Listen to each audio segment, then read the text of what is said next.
Hello friends, welcome back to my channel Bella Art.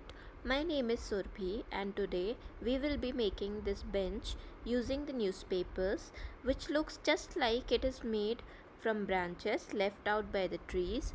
So let's get started. सबसे पहले हम एक newspaper ले लेंगे which will be approximately half a size of a newspaper and then हम उसे role करना स्टार्ट करेंगे एंड हम उसे उस पॉइंट तक रोल करेंगे जब तक हमें लगता है कि उसकी जो थिकनेस है, पाइप की thickness, it's sufficient to look like a branch and then obviously a thin branch and then हम उसे फेविकॉल यूज़ करते हुए उसका एंड पॉइंट स्टिक कर लेंगे। इसके बाद हम बचे हुए पार्ट को सिज़र से कट करके सेपरेट कर देते हैं एंड जो उसको फिनिशिंग देने के लिए जिस तरह से हमें दिख रहा है थोड़ा सा न्यूज़पेपर ऑब्वियसली ओपन है पाइप से, सो हम उसे फेविकॉल यूज़ करते हुए वापस से स्टिक करके क्लोज़ कर देंगे।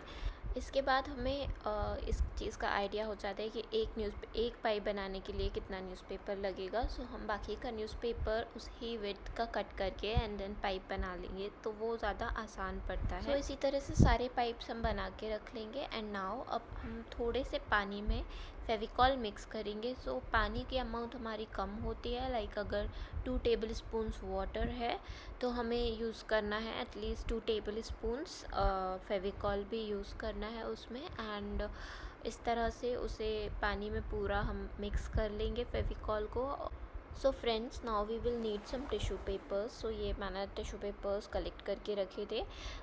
इसका हम यूज़ करेंगे हमारे पाइप्स को बार्क लाइक टेक्सचर देने के लिए। जैसे आप ये देख सकते हैं इस पे एकदम बार्क की तरह टेक्सचर दिया हुआ है। सो एक टिश्यू पेपर को हम हमारे पाइप के ऊपर रोल करेंगे इस तरह से एंड देन फेविकॉल वाला जो हमने पानी बनाया था उसको इस टिश्यू पेपर के ऊपर हम लगाते जाएंगे एक पेंट ब्रश यूज़ करते हुए, थोड़ा थोड़ा ही लगाएंगे तो उससे हमारा ये पूरा टेक्सचर आ जाएगा जो कि एकदम ट्री का बार्क अगर आपने एकदम क्लोजली देखा हो तो उसके जैसा दिखता है। सो फ्रेंड्स, इसी तरह से मैंने अप्रॉक्सीमेटली 10 to 11 पाइप्स बना दिए हैं जिनको मैंने बार्क लाइक स्ट्रक्चर भी दे दिया है। अभी इन्हीं पाइप्स को मैंने 2 पार्ट्स में डिवाइड कर दिया है जैसे कि आप देख सकते हैं 10 are small and 10 are bigger ones. So अब हम इन्हें 24 आवर्स के लिए ड्राई होने के लिए लीव कर देंगे एंड आप 24 आवर्स के बाद देख सकते हैं ये एकदम हार्ड पाइप्स बन के रेडी हो जाते हैं। सो अब हम इसमें कलर करना चालू करेंगे। बेस में सबसे पहले कलर देने के लिए मैं ब्राउन कलर यूज़ कर रही हूँ। सो एंड कलर हम करेंगे एक फ्लैट ब्रश यूज़ करते हुए। So here is a trick friends, जब हम फ्लैट ब्रश को हॉरिजॉन्टली यूज़ करते हैं कलरिंग करने के लिए किसी भी अनइवन सरफेस पे तो वो हमें इस तरह से टेक्सचर प्रिंट देता है। बट अभी हम हमारे पाइप को बेस कलर दे रहे हैं विच इज़ ब्राउन कलर। सो हम उसे पूरी तरह से ब्राउन करेंगे विदाउट लीविंग एनी स्पेसेस। सो उसके लिए हम कोई भी ब्रश यूज़ कर सकते हैं, चाहे वो राउंड ब्रश हो या फ्लैट ब्रश हो। हमारा गोल है इसमें कि हम उस पर एक भी वाइट डॉट लीव ना करें एंड फुली ब्राउन से कवर कर दें उसे। सो फ्रेंड्स, इसी तरह से मैंने सारे पाइप्स को ब्राउन कलर से कवर कर दिया है, both smaller pipes and bigger pipes also. And then हम उसे ड्राई करने के लिए अराउंड 24 आवर्स लीव कर सकते हैं। वैसे तो 8 आवर्स में भी ड्राई हो जाएंगे but 24 hours is good amount. अभी ये सारे ब्राउन पाइप्स एकदम ड्राई हो चुके हैं एंड आपको इनकी आवाज़ से भी पता चल रहा होगा कि ये कितने हार्ड हो चुके हैं। सो अब इसको लाइक ब्रांचेस लाइक शेप देने के लिए, ब्रांचेस लाइक कलरिंग देने के लिए मैं ये ग्रीन कलर यूज़ कर रही हूँ। This is dark green acrylic colour. So इसको हम वही ट्रिक यूज़ करते हुए कलर करेंगे, लाइक फ्लैट ब्रश जिसे हम हॉरिजॉन्टली यूज़ करेंगे कलर करने के लिए। सो आप एक बार फिर से देखो, इसमें हॉरिजॉन्टली हम यूज़ करते हैं तो कितना अच्छा टेक्सचर प्रिंट इसमें आता है। इसी तरह से हम सारे ब्रश को एकदम लाइट हैंड यूज़ करते हुए हॉरिजॉन्टली फिल करेंगे। तो पूरा पाइप हमारा अच्छे से कवर हो जाएगा। एंड रही बात जो दूसरा वाला साइड है, हम उसे कैसे कलर करेंगे, बिकॉज़ अभी तो हमारा जो कलर है वो वेट होगा। सो फ्रेंड्स, उसके लिए हम या तो इतना ही रेशियो में कलर करके उसको लीव करके दूसरा पाइप उठा के एंड देन उस पर हम टेक्सचर डालेंगे। एंड देन जब जो पुराने पाइप्स हैं हमारे ड्राई हो जाएंगे तो हम उसे वापस जो बचा हुआ साइड है उसे कलर कर सकते हैं। या तो हम ऐसा कर लें या फिर अपने हैंड्स को थोड़ा सा डर्टी करते हुए एंड देन उसको कलर कर सकते हैं, बिकॉज गाइस कलर्स यूज़ कर रहे हैं तो हैंड्स तो कलरफुल हो ही जाते हैं हमारे। अब सिमिलरली इन सारे पाइप्स को कलर करने के बाद हम इन्हें भी ड्राई करने के लिए लीव कर देंगे for 24 hours. And then dry होने के बाद ये कुछ इस तरह से दिखते हैं। सो इसके ऊपर अब मैं येलो कलर को वही हॉरिजॉन्टली कलरिंग करूँगी येलो कलर से। सो येलो कलर करते वक्त हमें ध्यान रखना है कि हम बहुत minimum space, not minimum actually, कहीं कहीं हम उसमें स्पेस लीव कर दें जो इसमें हमें ग्रीन कलर दिखे, बिकॉज अगर हम एकदम सारा ही हॉरिजॉन्टली कलर करते हैं सारे ही पाइप पर तो हमें ग्रीन कलर का शेड नहीं दिखेगा, बिकॉज़ वो ड्राई हो चुका है एंड देन एक्राइलिक कलर से बहुत ही अच्छे से ओवरराइट हो जाता है। सो इसलिए हम थोड़ा थोड़ा ग्रीन कलर का स्पेस लीव करते हुए येलो कलर कवर अप करते हैं। अभी मैं वीडियो को फास्ट फॉरवर्ड कर देती हूँ बिकॉज़ ये ताकि आप देख सकें कि किस तरह से येलो कलर से मैंने पाइप्स कवर अप किए हैं। एंड देन ये सारे के सारे पाइप्स, मुझे क्या लग रहा है ना कि इसमें येलो कलर का भी शेड ज़्यादा है, तो ये मुझे ब्रांच लाइक स्ट्रक्चर नहीं दिख रहे हैं, इसलिए मैं इसके ऊपर ये सैप ग्रीन एक्राइलिक कलर है मेरे पास, SAP सैप। तो अब इसको मैं यूज़ करके थोड़ा हल्का हल्का सा येलो कलर के ऊपर फिनिशिंग दे देती हूँ सैप ग्रीन कलर से, तो जिसके कारण ये पूरा ही हमें इस तरह के ब्रांचेस दिखेंगे जैसे कि हम जंगल्स में देख सकते हैं।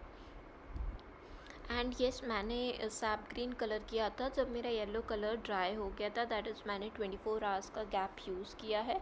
तो यहाँ पे येलो कलर के ड्राई होने के लिए भी मैंने 24 आवर्स ही यूज़ करे हैं। फ्रेंड्स, नाउ फाइनली हमारे सारे पाइप्स रेडी हैं इन अ ब्रांच लाइक शेप। सो अब हम उसे एक बेंच का स्ट्रक्चर देने के लिए रेडी हैं। सो मैं जितने भी मेरे पाइप्स हैं 1 2 3 4 5 6 पाइप्स हैं यहाँ पे, उन्हें मैं बेंच का सीटिंग एरिया बनाने के लिए स्टिक करूँगी। सो दोनों साइड हम इस तरह से ग्लू गन को यूज़ करते हुए, ग्लू स्टिक यूज़ करते हुए बेंच के सारे जो ब्रांचेस हैं उन्हें ऐड कर लेंगे। ग्लू स्टिक से बहुत जल्दी ड्राई होता है हम जो भी चीज़ स्टिक करते हैं। सो अभी जो बेंचेस हमने स्टिक किए हैं उसे हम साइड में रख के एंड देन एक पाइप को 5 इक्वल पार्ट्स में हम कट करेंगे। सो मेरा रूलर यहाँ पे खो गया था, सो मैंने ये कुछ तो भी यूज़ करके पाइप को 5 इक्वल पार्ट्स में कट किया है, सो दैट मैं इनको यूज़ कर सकूँ उस बेंच की सीटिंग एरिया के लेग्स बनाने के लिए। सो इस तरह से इक्वल पार्ट्स में हम पेपर कटर यूज़ करते हुए लेग्स को कट कर लेते हैं ताकि हमारे पास 5 इक्वल साइज लेग्स आ जाते हैं बेंच में लगाने के लिए। नाउ ग्लू स्टिक का यूज़ करते हुए हम अपोजिट साइड पर इस तरह से लेग्स को स्टिक कर लेंगे। क्योंकि 5 लेग्स थे सो उन्हें हम 4 on each corner and 1 in centre stick करेंगे इस तरह से। ये जो ग्लू स्टिक हमारी in the form of threads निकल के आ रही है उसे हमें बाद में रिमूव करना होगा। सो ओके, मेरे पास शायद ये जो बचे हुए पार्ट्स थे लेग के, लाइक 2 कॉर्नर्स मेरे बचे हुए थे बड़े वाले पाइप के, सो वो भी मैंने एक के ऊपर एक स्टिक कर दिए हैं। और अब मुझे ये आर्क टाइप सिंबल बनाना है। So not symbol, arc type structure मुझे सपोर्ट लेने के लिए बनाना है बेंच पे। सो इसको भी मैं अपने हाथ से इस तरह से कर्व शेप में मोल्ड करके एंड देन स्टिक करूँगी। सो इसको थोड़ा स्टिक करने में प्रॉब्लम आया मुझे। सो उसको हम बिकॉज़ वो कर्वेचर शेप में है, सो उसको स्टिक करने के लिए हमें थोड़ी देर होल्ड करना होगा। अब हम इस आर्क शेप को फिल करेंगे बाकी के बचे हुए ब्रांचेस से। सो इसमें बेसिकली हम यूज़ करेंगे जो छोटे वाले पाइप्स हमने बनाए थे उन्हें।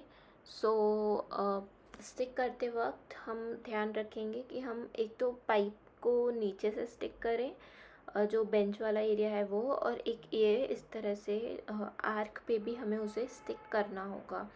सो स्टिक करने का बेस्ट वे है थोड़ा सा ग्लू स्टिक लगा के हम उसे होल्ड करें एंड थोड़ा सा उसे प्रेस भी करना होगा, तब जाके वो एकदम सॉलिड स्टिक हो जाएगा। इसी तरह से जो हमारा रेफरेंस इमेज है उसको हम रेफ़र करते हुए बाकी के सारे ब्रांचेस भी इस आर्क में स्टिक कर लेंगे। एंड स्टिक करने का प्रोसीजर वही सेम होगा, थोड़ा सा ग्लू स्टिक नीचे लगाएंगे एंड थोड़ा सा आर्क पे लगाएंगे। सभी थ्रेड्स को हम बाद में इसमें से रिमूव कर देंगे। सो अभी मैं ये वीडियो को फास्ट फॉरवर्ड कर देती हूँ जिसमें हम सारे के सारे पाइप्स को इस आर्क के अंदर स्टिक कर लेंगे। एंड यस, अगर वर्टिकली स्टिक करते नहीं बनता है तो हम उसे हॉरिजॉन्टल करके भी इस तरह से सारे पाइप्स उसमें स्टिक कर सकते हैं। हॉरिजॉन्टल करने से एक्चुअली जो एक सपोर्ट मिल जाता है हमें बेस लेवल पे, कि वो जो आर्क्स हैं सॉरी जो आर्क है उसमें हम अच्छे से स्टिक कर लेंगे एंड देन हमें होल्ड उसको प्रेस करने का ज़रूरत नहीं पड़ेगा आर्क के अगेंस्ट। सभी जो पाइप्स हैं वो अपने आप ही अगेंस्ट द प्रेशर जो उस पर लगेगा, और हमारा टेबल या हम जिस भी सरफेस पे बना रहे हैं तो उस सरफेस और आर्क के बीच में एक प्रेशर लगेगा, जिससे हमारा जो ये पाइप्स हैं ये अपने आप ही स्टिक हो जाएंगे एंड एकदम स्ट्रॉन्गली स्टिक हो जाएंगे इस आर्क में। इस तरह से हमारा ये बेंच बन के रेडी है। अभी आप इसमें देख सकते हैं बहुत सारे वायर्स हैं एंड ये स्टेबल भी नहीं है। मैं इसे रख रही हूँ तो ये गिर रहा है बिकॉज़ जो पीछे आर्क वाला शेप है वो हैवी हो चुका है। सो अब मैं इसमें बैलेंसिंग के लिए, मेरे पास ये कुछ पाइप्स बच गए थे तो मैं इसमें बैलेंसिंग के लिए ये पाइप्स को यहाँ पर स्टिक कर देती हूँ। स्टिक करने के लिए अगेन मैं वही ग्लू स्टिक से स्टिक करूँगी। सो इसमें टोटल मैं 3 पाइप्स लगा दूँगी, one below the other one, जिससे ये बैलेंस हो जाएगा।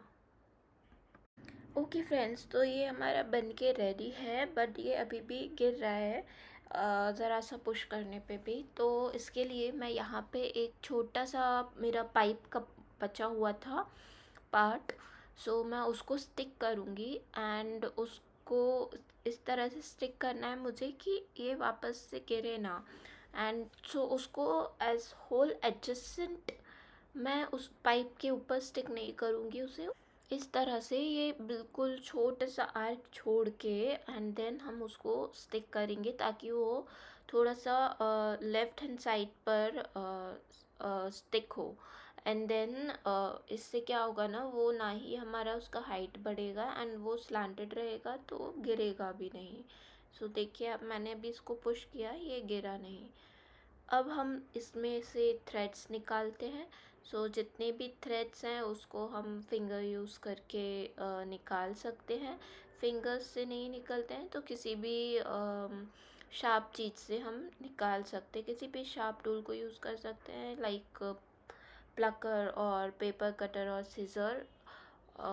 इस तरह से ये सारे थ्रेड्स हम निकाल लेंगे। So friends, our garden theme bench is ready. हम इसे किसी भी डेकोर फॉर्म में यूज़ कर सकते हैं, be it any home decor और any fairy house garden bench or a decor in our home plantation. I have used it as a garden bench decor, and here are some pictures I have shot for you to see how beautiful it looks.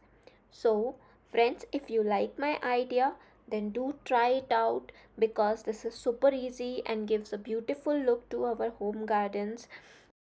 So, meanwhile, you enjoy these beautiful flora pictures. Do let me know in comments if my videos are helpful for you to learn these beautiful artworks. Also friends, new suggestions are most welcome for our next craft work. Do let me know if you want to see any particular style of craft, be it a resin art or a lip burn art or 3D mural art or any other art form. And with this, do like my video, share and comment. Do not forget to subscribe my channel for more such ideas. Also, hit the bell icon to get notified for my next video. Love, love. Thank you.